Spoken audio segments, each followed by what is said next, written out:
नमस्कार, आदाब। आप देख रहे हैं न्यूज महाराष्ट्र। मैं हूं परवीन खान। भिवंडी शहर जिला कांग्रेस कमेटी ऑफिस पर जिला अध्यक्ष अब्दुल रशीद ताहिर जी के हाथों से 75वां गणतंत्र दिवस का झंडा फहराया गया। सभी पदाधिकारी, महिला अध्यक्ष व कार्यकर्ता उपस्थित थे। सभी लीडरों ने क्या कहा, आइए देखते हैं संजीवनी समाचार की विशेष रिपोर्ट। जय हे, जय हे, जय जय जय जय हे, भारत माता की जय। चला चला चला चला चला हो गया। चला आता वर चलो सभी लोग ऊपर नाश्ते का इंतजाम करो। ताहिर साहब और अशोक पाटिल साहब, बाकी सब कांग्रेस पार्टी के सदस्य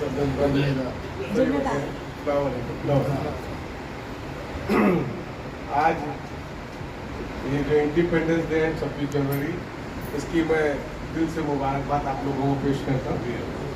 मैं सब लोगों को आज का दिन जो खुशी है मिली है, इसके लिए आप सब लोग तो अपने दिल से मैं अपनी तरफ से मुबारकबाद करता हूँ। आज ये जो हम लोगों को आज़ादी मिली है, ये अभी सोहेल खान साहब बता रहे थे, ये आज़ादी बहुत पहले 1990 से चालू हो गई, 1919 से। लेकिन 1935 में जो कांग्रेस का ये जो अंग्रेजों का कानून था, 1947 में आज़ादी मिलने के बाद भी आपने अपोज किया लाहौर में, और इन्होंने बातचीत की कि भाई हमारा देश तो आज़ाद हो गया और हम लोग को आज़ादी पूरी तरीके से दो। तो उस वक्त शायद 10% लोगों को ही वोट देने का अधिकार था। लेकिन बाद में जब संपूर्ण पूरा देश का अधिकार मांगा गया, तो उन लोगों ने कहा कि आप लोग कानून बनाइए, जिस कानून को डॉक्टर अंबेडकर साहब, डॉक्टर राजेंद्र प्रसाद साहब, एक और डॉक्टर उनका 3 लोगों ने मिलकर इस कानून को बनाना शुरू किया। और लगभग 3 साल में, 2 साल 11 महीना 8 18 दिन 20 दिन जो भी लगभग 3 साल में इस कानून को बनाया। और 1950 में इसको 2 महीना पहले तैयार हुआ था, लेकिन 26 जनवरी के दिन इसको लागू किया। इसको लागू करने के लिए तैयार नहीं थे अंग्रेज लोग, लेकिन पंडित जवाहरलाल नेहरू ने शायद कहा कि भाई अगले संडे को इसको अगले महीने के संडे को लागू करेंगे और उसी दिन हम अपनी आज़ादी मना लेंगे, अंग्रेज माने चाहे नहीं माने। और उन्होंने इसी तरीके से किया। 26 जनवरी के दिन, वो 26 जनवरी का दिन था, उन्होंने उस दिन कानून को भी लागू किया। ठहराव पास होता था, ठहराव पास हो गया, उसको लागू करके उसी दिन से आज़ादी मना लिए। और प्रेसिडेंट को इस दिन, यह आज़ादी के दिन, झंडा फहराने के लिए बुलाया गया, क्योंकि उस वक्त प्राइम मिनिस्टर नहीं होता था। लेकिन 1940 बाद 5 साल तक उन्होंने, कांग्रेस लोगों ने उसको अपने अंडर ट्रेनिंग रखा था, ताकि वो हम ट्रेनिंग दे सके देश कैसे चलाना है। और इसके बाद ये 1950 के बाद इन लोगों ने अपना इलेक्शन कराया और देश चलाया। तो इसके लिए हम लोगों को आज़ादी मिलने के लिए, यह कानून ये जो बनाने के लिए अंबेडकर साहब का जो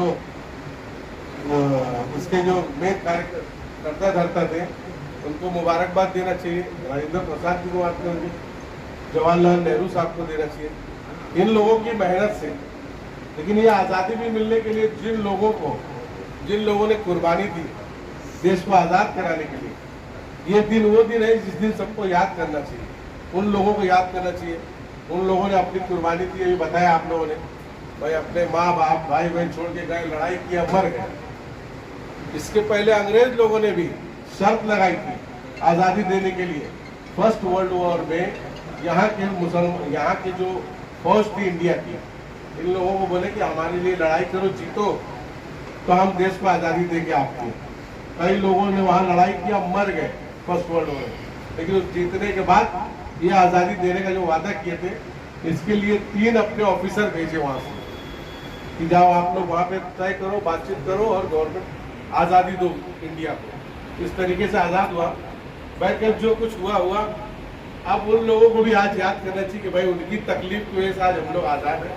आज़ादी हम लोग को अपनी मर्जी से कारोबार करने की है, पढ़ने लिखने की है, घूमने फिरने की है, रहने सहने की, हर चीज़ की आज़ादी। लेकिन अभी जो ये दौर चल रहा है, इस दौर के अंदर अभी आप लोगों को भी मालूम है, राहुल गांधी हो, कांग्रेस पार्टी हो, बहुत दिन से, जब से बीजेपी गवर्नमेंट आई है, धीरे धीरे ये कानून को खत्म कर रहे हैं। जो संविधान बनाया गया था अम्बेडकर साहब के थ्रू, उसको खत्म करते अपने मन मर्जी का कानून बना रहे हैं, अपनी मर्जी से दादागिरी कर रहे हैं।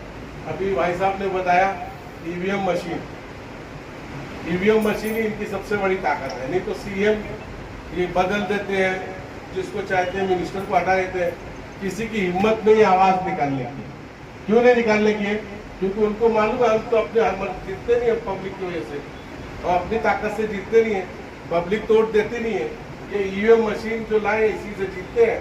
ये चाहेंगे तो हमको जिताएंगे, अगर ये चाहेंगे नहीं चाहेंगे तो हमको हरवा देंगे, इसलिए चुपचाप सहते रहते हैं। अभी आप लोगों ने देखा तीनों चारों मिनिस्टर को बदली, सीएम लोगों को बदली कर दिया। ईवीएम मशीन की ताकत है उनके पास, या उनकी अपनी पर्सनल ताकत है, जिसकी वजह से कोई आवाज नहीं करता है। नहीं तो पब्लिक वोट अशोक पाटिल साहब के इलाके में अशोक पाटिल साहब के बोलने से देगी, या उनको देगी, रशीद भाई के इलाके में रशीद भाई को देगी। तो ये डरेंगे थोड़ी। आज हमको ही कोई कॉर्पोरेटर के इलेक्शन में बोले कि तुमको ज्यादा टिकट मत दे, लेकिन उनके साथ ये चीजें भी चल रही कि उनके लोग डोर टू डोर जा रहे हैं, क्योंकि उस चीज को छुपाने के लिए, या जो भी, हम लोगों को हर घर में जाना चाहिए, लोगों से मिलना चाहिए। हर वार्ड में मैं समझता हूँ सभी जिम्मेदार लोग हैं, अगर अपना अपना वार्ड हर आदमी जिम्मेदारी से कवर करेगा तो हमको हर घर में पहुंचने से कोई रोक नहीं सकता। तो मैं इस 26 जनवरी के मौके पे मुबारकबाद देने के साथ साथ मैं आप सबसे एक चीज मांग रहा हूँ कि आज के दिन ये अहद कर लो कि हम सभी लोगों को आज से ही हर घर में जाके कांग्रेस के बारे में और ये देश के अंदर क्या चल रहा है और क्या हो रहा है और आने वाले समय में भाजपा सरकार हमारे साथ क्या कर सकती है, वो बताना बहुत जरूरी है। क्योंकि सोशल मीडिया पे जो चल रहा है, जो मीडिया दिखा रही है, वो एकदम हटके दिखा रही है हमको।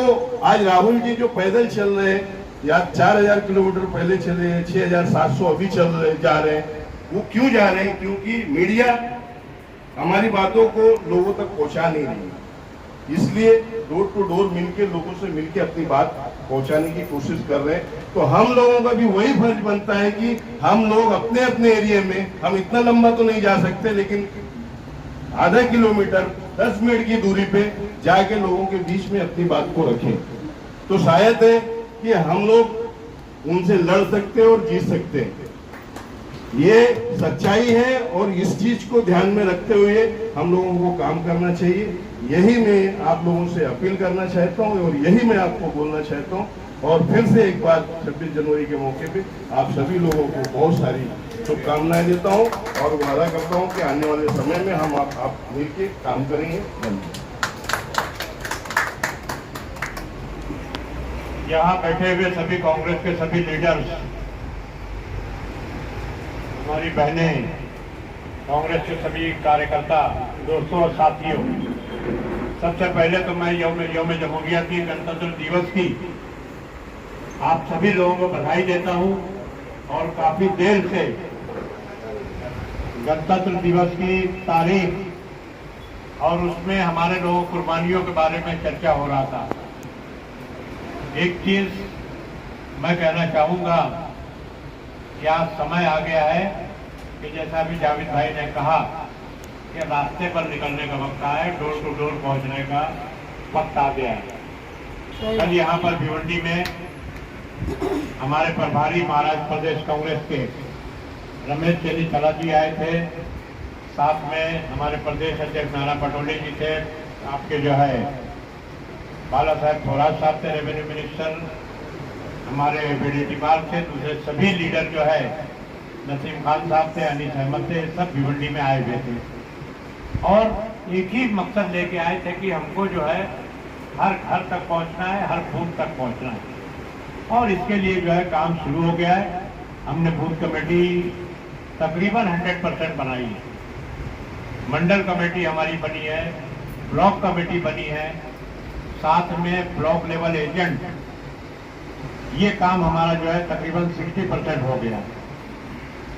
आज जो है हम सिर्फ भाषण करें अच्छा, हर किसी के दिल में कांग्रेस है, आज ये दिख रहा है। आपने देखा कि राहुल गांधी जी नफरत का बाजार बंद करके मोहब्बत की दुकान खोलने का काम जो शुरू किया था वो बहुत ही कामयाब रहा। और बीजेपी अगर किसी से डरती है तो सिर्फ और सिर्फ में समेट लेती है, उसी तरह से आजाद हिंदुस्तान का आंचल बना जमहूरियत और दिन मुनक्किद हुआ 26 जनवरी 1950। ये वो दिन है जिसे वजूद में लाने के लिए न जाने कितने नौनिहालों ने अपना वजूद मिट्टी में मिला दिया। वतन के आबरू के लिए खुद को बेआबरू कर दिया। वतन का जर्रा जर्रा वो मर्द मुजाहिद पे नाज करता है। आजादी उस वक्त तक बेलगाम होती है जब तक कि उसे सही सिमत न दी जाए।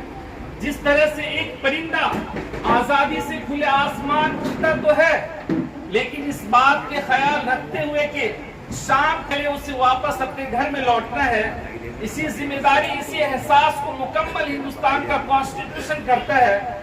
इस बिना पर मैं खुद को इस हिंदुस्तान के बाशिंदा मानने और मुल्क के कॉन्स्टिट्यूशन, मुल्क के आइन पर फख्र करता हूँ। मुल्क का कॉन्स्टिट्यूशन, मुल्क के आइन हर फर्द को बराबर का शहरी मानता है। इतना कमजोर है, उसे कुछ सहूलियात के मुताबिक उसे आगे बढ़ने का मौका भी देता है। मुल्क के कॉन्स्टिट्यूशन हर फर्द को पढ़ने, लिखने, बोलने, अपने सहूलियात के मुताबिक किसी भी मजहब को अपनाने की आजादी देता है। वो अलग बात है कुछ फिरका परस्त लोग ऐसी आजादी के पैड़ियों में बेरियाज करने की कोशिश करते हैं, वतन की वहदत को अपने जहरीले इरादे के खंजर से जख्म देने की कोशिश करते हैं और बहुत जगह वो कामयाब भी हुए। उसका रीजन सबसे बड़ा ये है कि हम कभी हिंदू, मुस्लिम, सिख, ईसाई, दलित, आदिवासी बनकर एक दूसरे के खून के प्यासे हो जाते हैं। मैं आप सबकी तवज्जो इस बात पे चाहूंगा, हिंदुस्तान का कॉन्स्टिट्यूशन, हिंदुस्तान का आइन नजरिए की लड़ाई का अलंबरदार रहा है। फैसला आपको करना है, फैसला हमें करना है। इस लड़ाई का हिस्सा कब और कैसे बनना है, किसी हम नफ्स न किसी हम नशी से निकलेगा, किसी हम नफ्स न किसी हम नशी से निकलेगा। हमारे पांव के कांटे खुद हम ही से निकलेगा। वतन की रेत मुझे एड़िया रगड़ने दे, वतन की रेत मुझे एड़िया रगड़ने दे। मुझे यकीन है पानी यहीं से निकलेगा, मुझे यकीन है पानी यहीं से निकलेगा। ये देश खूब अपना नाम करता है, वो बन के चाय वाला खूब अपना नाम करता है। न दिन में चैन न रात में आराम करता है। जवानी में बताओ भीख क्यों मांगी थी फिर उसने, बुढ़ापे में जो 18-18 घंटे काम करता है। बहुत बढ़िया, बहुत बढ़िया।